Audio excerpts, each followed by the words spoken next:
Hi there, welcome to today's edition of Jamaica Magazine. I am Theodore Henry. On our show, we'll look at Jamaica's development as a maritime state.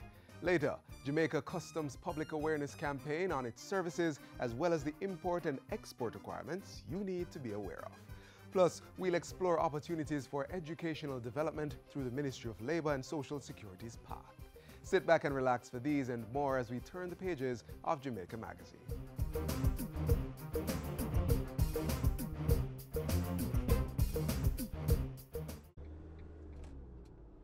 On our roads, remember, take time, be courteous, drive good, walk good.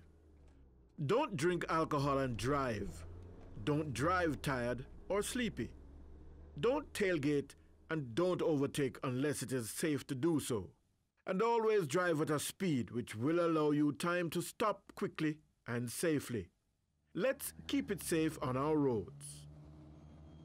Jamaica's increasing focus on maritime developments and a more robust seafaring industry is an important part of the government's overall plans to position Jamaica as an integrated multimodal transport center for the world.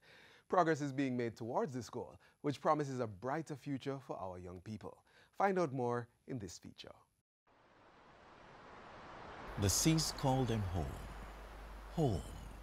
Where the northeast trade winds dance through the sounds of reggae, where the cockpit country shadows the world's fastest man, the vanguard of the Caribbean. The seas call them home, home to Jamaica. Jamaica is the third largest island in the Caribbean and the largest English-speaking island state, with the seventh largest natural harbor in the world, essential for a robust shipping industry. Jamaica also has the second largest transshipment hub in the Caribbean. These developments are driven by a commitment to honor the international maritime conventions that Jamaica has signed, establishing a maturing partnership with the International Maritime Organization, IMO. This 40-year partnership brings consistent advocacy for the maritime interests of Jamaica, the Caribbean and the small island developing states and the least developed countries. The seas carry them on, shaping an expansive and progressive maritime vision, fueling a structure and infrastructure of container, cruise and bulk cargo ports, maritime administration and ship registration, maritime education and training. This vision led to the expansion and upgrading of port facilities island-wide to capitalize on additional trade and larger ships accessing services through the newly expanded Panama Canal. The expansion positions Kingston as one of the region's major ports.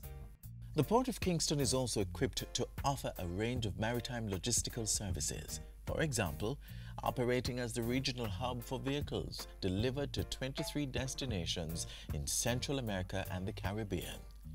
Through German Ship Repair Services Jamaica, the island also offers wet dock repair services and plans full ship repairs with a floating dry dock. Jamaica's commitment to a greener maritime environment guides its fuel diversification with the use of clean fuels, including natural gas. The prevention of maritime pollution is also integral in policy initiatives.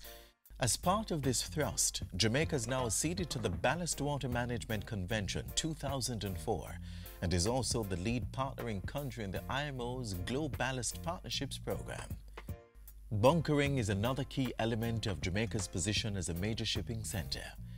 We supply bunkers not only for vessels calling at Jamaican ports, including cruise ships, but also for those transiting across the wider Caribbean. Falmouth, Montego Bay, Ocho Rios, Port Antonio and Kingston, 5 cruise shipping ports, with the Falmouth Pier being purpose-built for the largest cruise ships in the world. These major cruise ports offer a full range of cruise passenger facilities and services. Awarded the world's leading cruise destination, Jamaica's unique attractions, diverse tourism and numerous recreational and cultural activities are equal sources of attraction for the creme de la creme of the seas, Royal Caribbean's Harmony of the Seas, the world's largest cruise ship and other major cruise lines.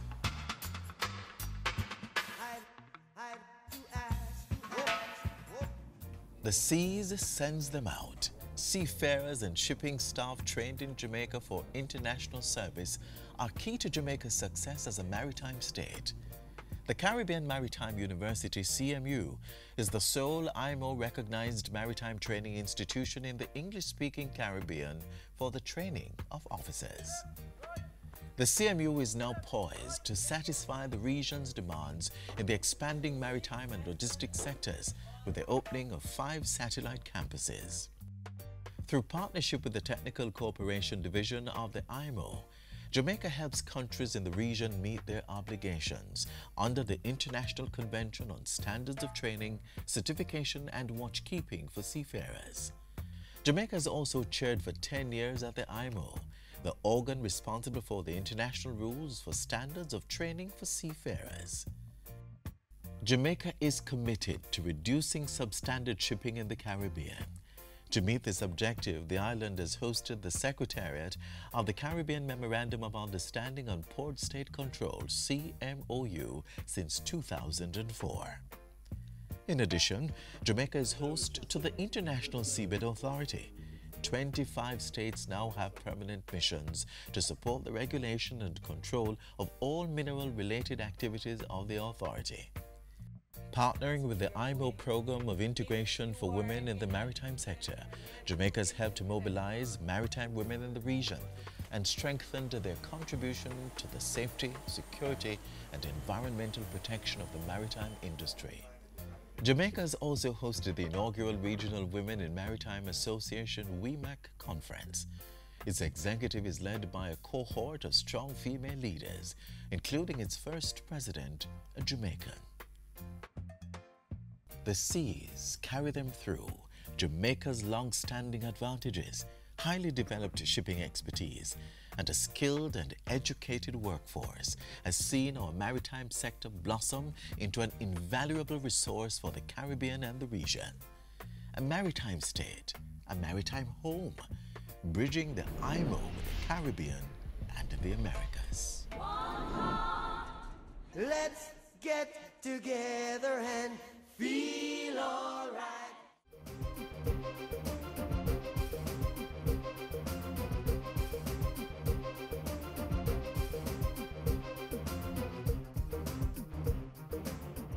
Do you know what a disability is? A permanent loss of function in any part of your body is called a disability. Some people are born that way. Others get a disability because of an illness or an accident. This doesn't have to prevent you from living a full life. The Disabilities Act will protect your right to work, raise families, or do business like anyone else. Visit jcpdja.com. A message from the JCPD, an agency of the Ministry of Labour and Social Security. Traveling in or out of the country? How about importing or exporting goods? The Jamaica Customs Agency will support you in these processes. The agency has been in communities increasing public awareness on their services and the things you need to know. Take a look.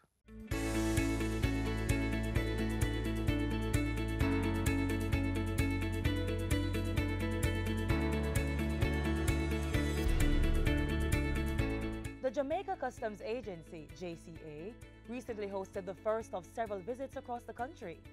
The team was in the parish known for its rich history and food production, St. Elizabeth, at the St. Matthew's Anglican Church Hall in Santa Cruz. Representatives from the JCA Kingston and Montego Bay offices came prepared to inform residents about the developments within the agency and how it has been positioned to serve them better.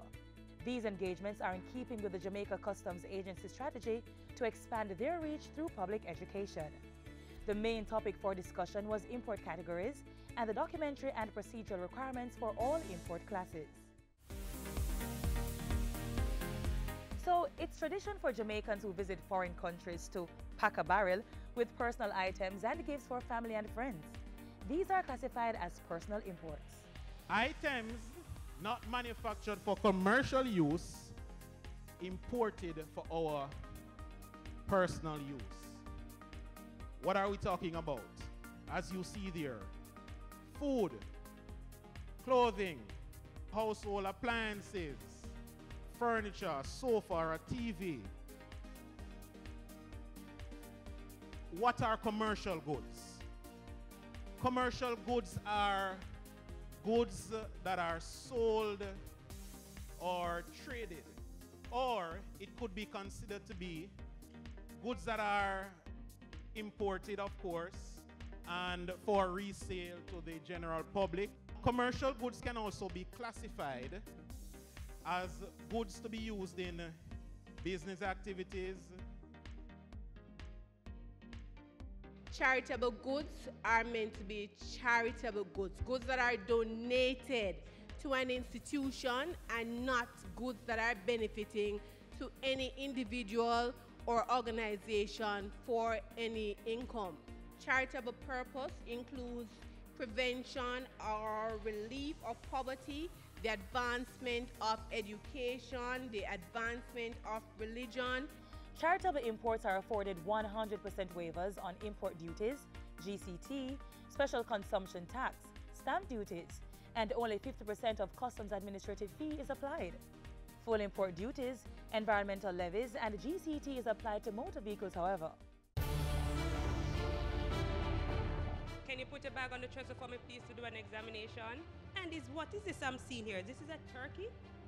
But Mrs. Griffith, do you have a permit for the medication and for the turkey that you're taking, ma'am?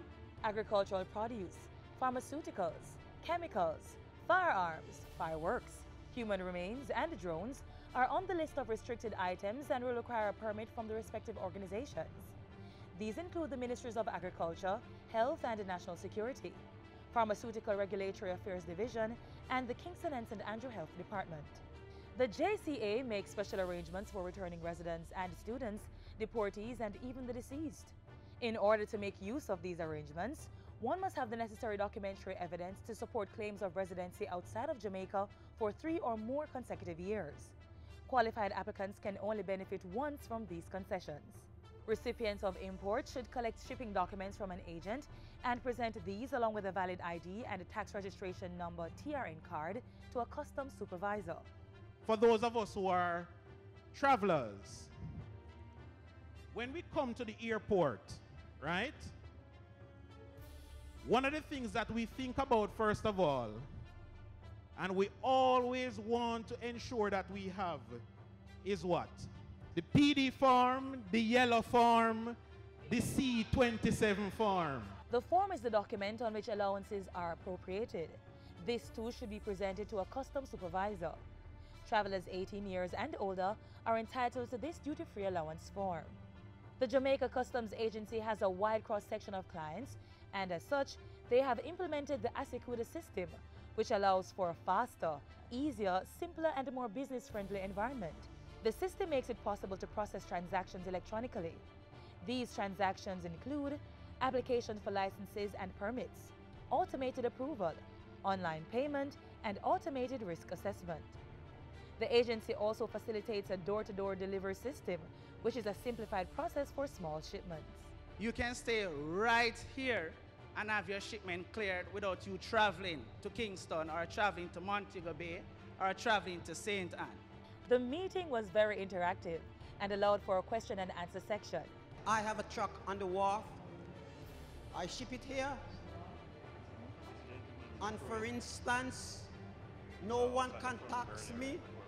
I get no information. Nobody told me how I should go about it. The shipper put a broker on me. I want to know, do I have to use who the person gave me? There is always the accommodation by the JCA if you so wish to have your custom broker changed. Pretty sure that customs will make some accommodations for him. I'm Orlando and I'm asking a question on behalf of the youths, right? I listened to everybody and I want to know, how do you get the youths involved in the Jamaica Customs Agency? What Customs is doing now, working in tandem with the Caribbean Maritime University, Customs draws from that pool of persons who are being trained. In fact, a part of them getting their degrees is that they must do community service, and so Customs fosters these students. In addition to that, a customs program is offered at the Caribbean Maritime University as well as the Sam Sharp Teachers College in Montego Bay. The Jamaica Customs Agency intends to partner with you to make your customs-related activities stress-free. As they continue their public education initiative, Join them when they come to your neck of the woods. Take the opportunity to go out and be informed.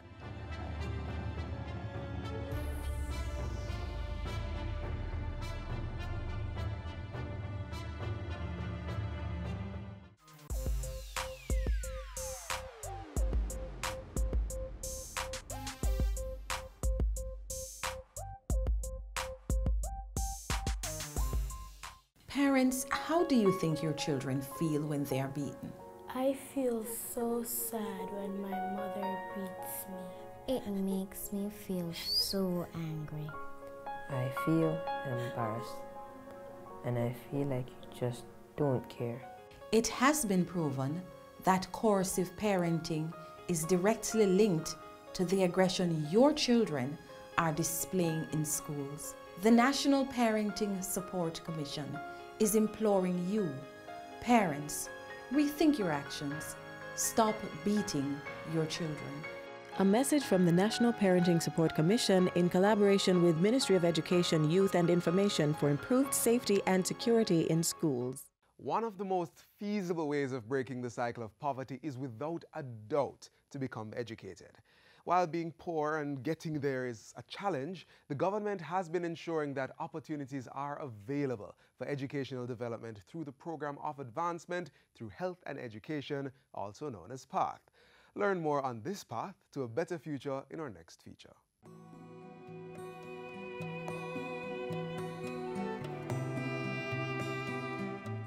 Nearly 10 years ago, Aaron Nation was in a predicament. He had 3 daughters in school for whom he had big dreams, but very little means to make them a reality.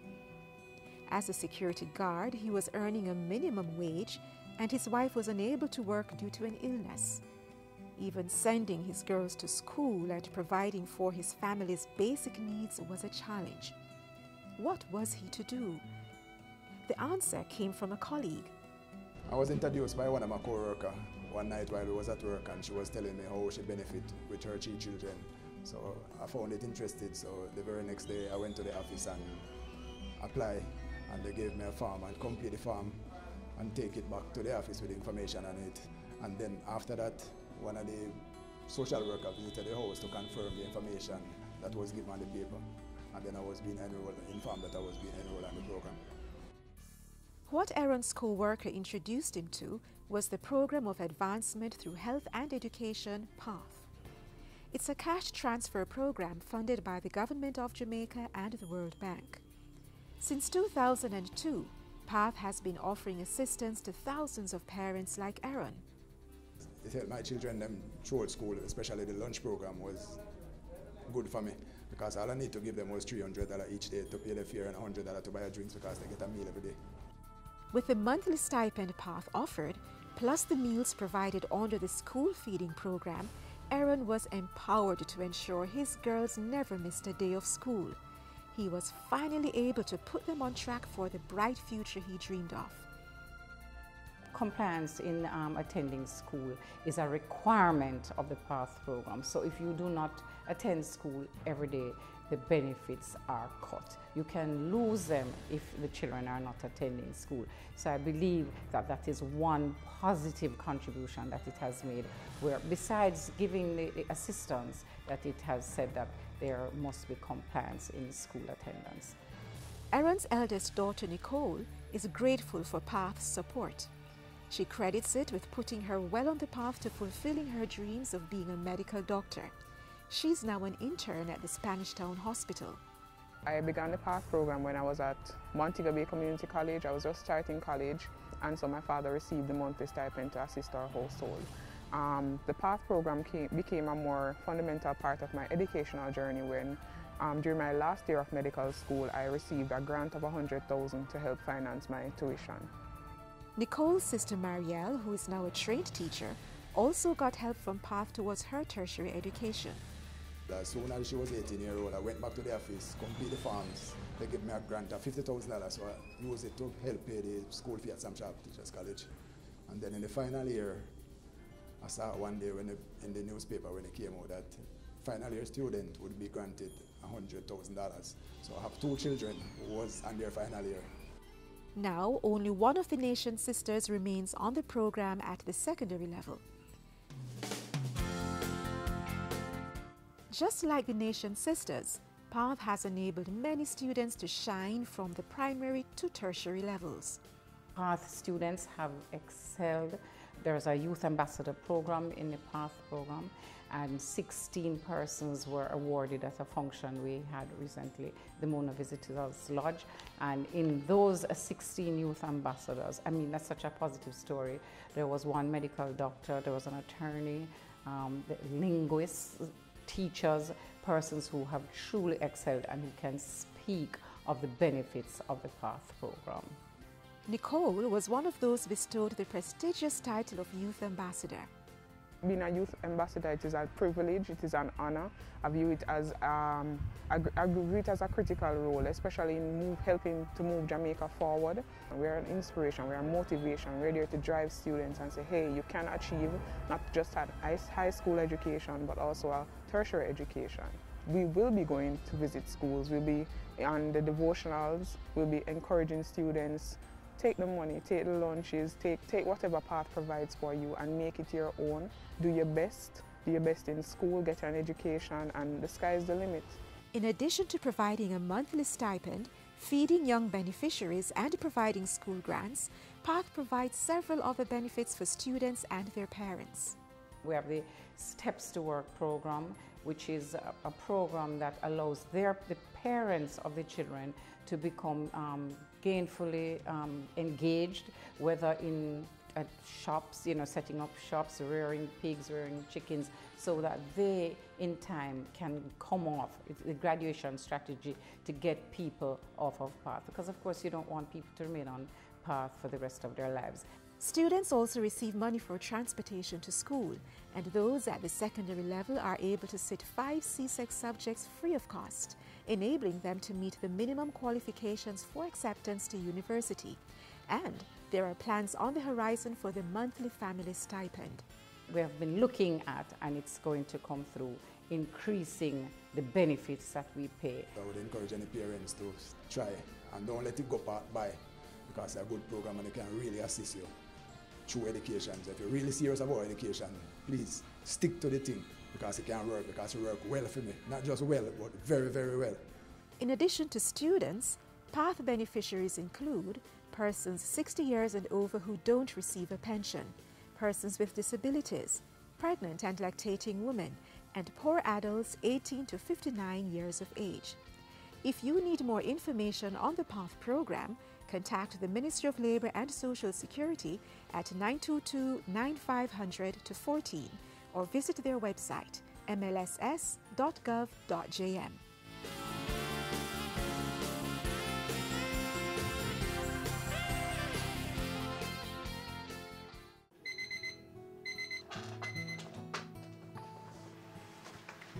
Oh God, I really wish I could retire right now. It's high time I start my own business. Well, honey, don't you think you should apply to the early retirement program? Look how long we are talking about that.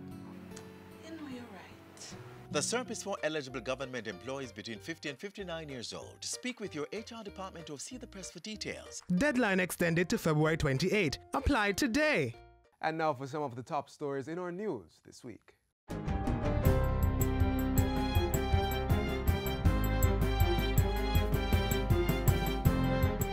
Hi there, I'm Simone Wolf with your JIS News of the Week. Government is projecting to spend nearly $774 billion to manage the affairs of the country in the 2018-2019 fiscal year. The Ministry of Finance gets the largest share of the budget, most of which is earmarked to take care of the country's debt obligations. Education continues to be a priority with the second largest budgetary allocation amounting to $104.7 billion, while government's targeted commitment to crime fighting is reflected in an increased allocation to the national security portfolio. And for the first time, the estimates of expenditure included projected spending for a further 3 years. This is an effort to provide more information to the public about the government's future spending intentions. And this is in keeping with the administration's commitment to greater fiscal transparency and accountability. Before the finance minister tabled the budget in the House of Representatives yesterday, Governor General Sir Patrick Allen outlined government's planned policies for the 2018-2019 legislative year in his throne speech. He identified national security, justice, and social security as major areas of focus for the administration. Organized crime and the resulting violence and homicide it produces is the biggest threat to citizens' security and continues to stymie the growth and prosperity of our country. Jamaicans are saying enough is enough.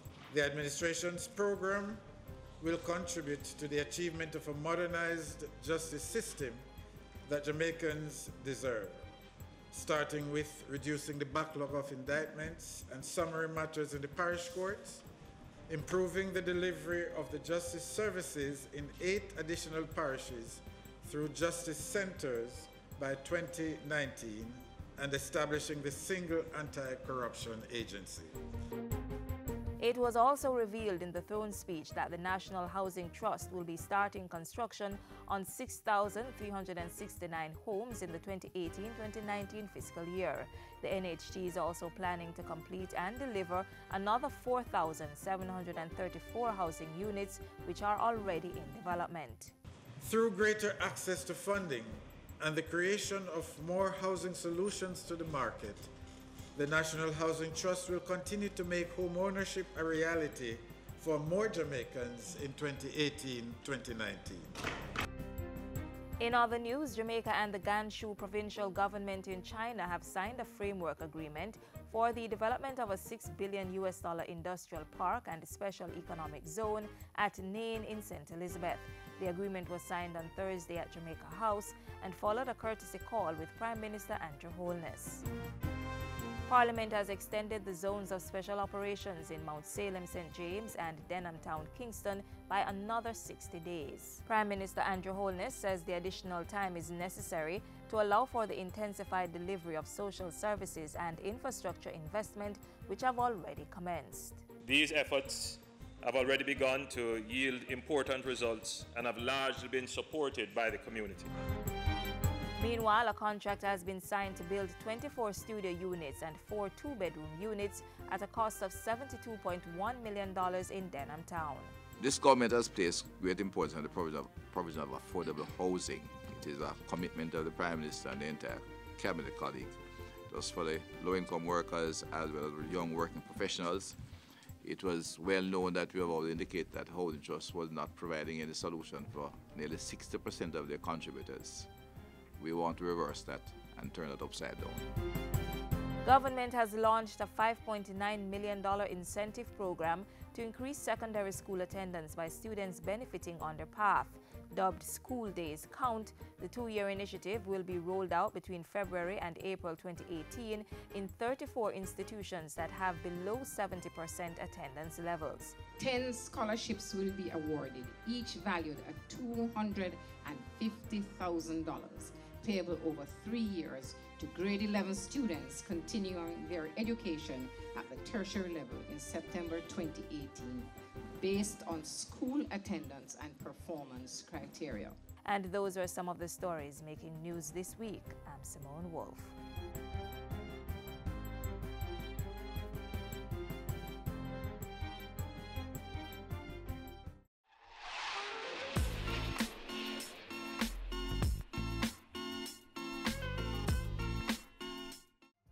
We've come to the close of Jamaica Magazine for today. Thanks for watching. Join us again tomorrow when we'll do this all over again.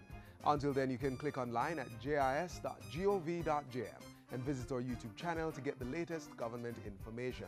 Also, follow us on Twitter and Facebook and download our app from the Google Play Store to stay informed. On behalf of all of us here at the JIS, I'm Theodore Henry. Till next time, do take care. This has been a production of the Jamaica Information Service, the voice of Jamaica.